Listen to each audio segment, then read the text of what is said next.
This week's episode of A Brit in Poland is set in Dęblin. So Dęblin is not too far from Warsaw, about an hour or so, and it is home to, because you could say, a lot of military assets. So it's probably most famous because of the museum behind me here, which is the Museum of the Polish Airforce, where you learn about the history of the Polish Air Force, including their many campaigns during World War II, their involvement being stationed in France and Britain. And yeah, I was kind of hoping to find some connection with my grandparents, because my grandmother would have worked with them, but sadly no mention. There are also some old Russian forts here, so you can say that this area is very much associated with war and the history of war. And it seems like a nice place. So join me as I show you what there is to see in Dęblin and show you why it's worth visiting. Dzień dobry and welcome to A Brit in Poland. With this channel, I travel across the country, I bring you the culture, and I show you just how amazing Poland is. So I invite you on my journey. If you want to see more, I have Facebook and Instagram profiles, which you will find links to in the description below. And if you want to really help out, you can turn to my Patreon or Patronite accounts, again in the description. Thank you very much. I hope you enjoy this video. Please like, share and subscribe. Do zobaczenia. So yes, Dęblin is not far from Warsaw. It's actually in the Lublin voivodeship. It was about an hour and a half by train. This is a rough idea of the route that we took when exploring. And I checked with a local, a good friend of mine, Piotr Laskowski, and he said that, yeah, you'll pretty much see what you need to see following this route. And yes, so he's from Dęblin originally, and yeah, he was very useful to learn a little bit more about the city. So, of course, we start at the train station, and, you know, it's actually quite a nice station. You know, a bit more of a complex than others. You have some monuments there, which you don't always see at these stations. And you have this kind of locomotive statue, which was, yeah, you know, pretty novel. And you can sort of see the kind of the old steam connections. But our first jaunt was to one of the forts. So we're just kind of on the outskirts of the city here. So you can see it's, you know, it's quite a natural place surrounded by greenery, very flat, but very quaint, you know, lovely little houses. And it looks like a very, you know, charming place from the outset. I love, you know, these old wooden houses and the colors and everything. And so we got to this fort, which is the Mieszwianska fort, which I believe was originally like a separate village. This actual location, we're going to talk more about the forts later, but this place in modern day apparently was converted to a nightclub for a few months and is potentially in development now to be some kind of eatery complex or something. We'll see. Yeah, it's something that's fallen into private ownership. So while we're walking to the centre, let me share a bit of the history. Now, I struggled to find much about the history of Dęblin. It was first mentioned in 1397 as a village, and then you don't really hear much. In 1726, the lands were given to Józef Dęblin Mnieszek, who was the Grand Marshal of the Crown and the Castellan of Krakow. And there's a palace which sadly we didn't quite get to, which actually was a magnate seat. So there was some importance to Dęblin. At the beginning of the 19th century, the Dęblin estates, as the dowry of Paulina, daughter of Michał and Ursula Mnieszek, passed into the hands of Jabłonowski, princes of the Prus, the third coat of arms. Okay, take a slight break on the history. So we're in the centre now. So obligatory statue of John Paul II.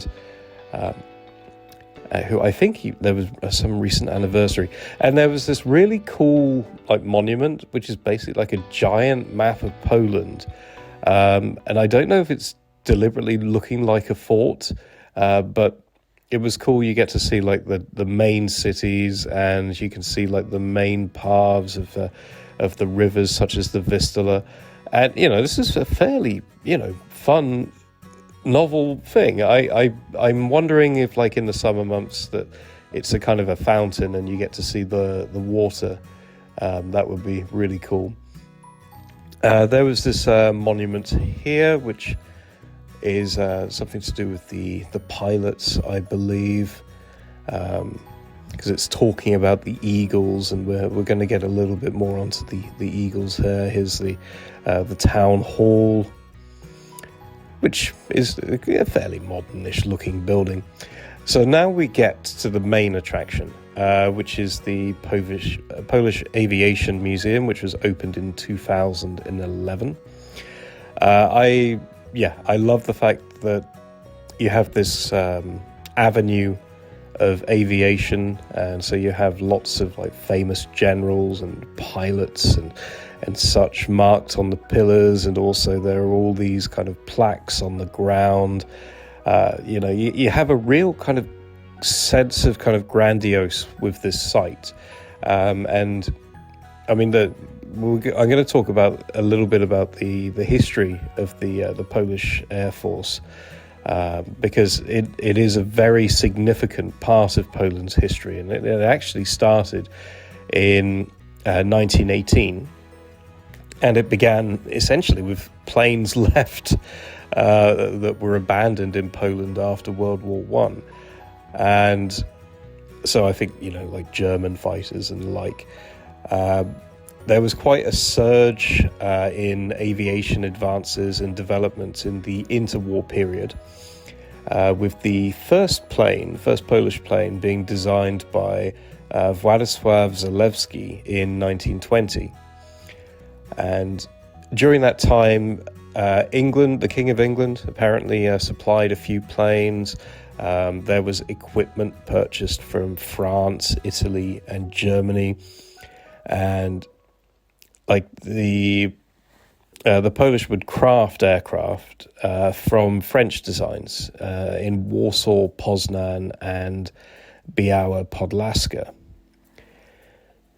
Now, as well as being home to the Air Force Museum, Dęblin is also home to the Air Force Academy, where historically pilots have been trained, and the academy was moved to Dęblin in 1927 and is known as like the School of the Eaglets. And the Polish took very strong pride in training the pilots, and actually, by 1929, there were 34 squadrons of planes based in Poland, which is fairly impressive. And by actually the 1930s, Poland has designed one of the best fighter planes in the world, which is called the Polish Wing, designed by Zygmunt Pulawski. And then, of course, 1939 happened, and most of the aviators were able to escape the country through Hungary and Romania. This is, of course, after, trying to defend Poland from the Nazi invasion. And these pilots would basically go to France, and they would be stationed there, and they actually 200 Polish fighters participated in the Battle of France. But they couldn't go to the UK at this point. There was some weird rule about you couldn't have foreign combatants working with the British Army. But of course, France fell to the Nazi forces, the German forces. And so the pilots would move to England, and all those restrictions were lifted. And then, of course, they would launch many campaigns alongside the RAF, and there were a number of squadrons, based throughout the country. One of the, I think the most famous squadrons that is mentioned quite a lot in the museum is the 303 Squadron. And actually, they were incredibly successful in the Battle of England. I don't know if that's the same as the Battle of Britain, but they call it the Battle of England, so I'm going to assume it's something different. So yeah, that's a very, very top line. Of course, they fought throughout the Second World War, liberating a lot and fighting for Finland. And it's a very interesting subject. I recommend you read more. So this church here is the parish of St. Pius V, which dates back to 1929. Apparently there was a wooden church here originally, and this particular brick structure was built around 1975 to 81, though it looks kind of more modern than that. And yeah, so we're just walking through the streets now. We stumbled across this, I think it's like a military cemetery. I don't know if this is the one that has the unknown soldier monument, but it was something that kind of stood out, and I had to check it out because, it's like a very distinct, well-preserved, kind of ornate cemetery. And you can see a lot of soldiers were buried here. And I always feel like I have to check out these sites when I see them. This is the oak grot tree, which is actually over 200 years old and considered the symbol of the city. And apparently, if you whisper to it, it will grant wishes. So now we get to the main fort. And this is where we got very sad, because the main fort is actually operated by the Polish army, I believe now. So we couldn't go inside. We couldn't really look at it.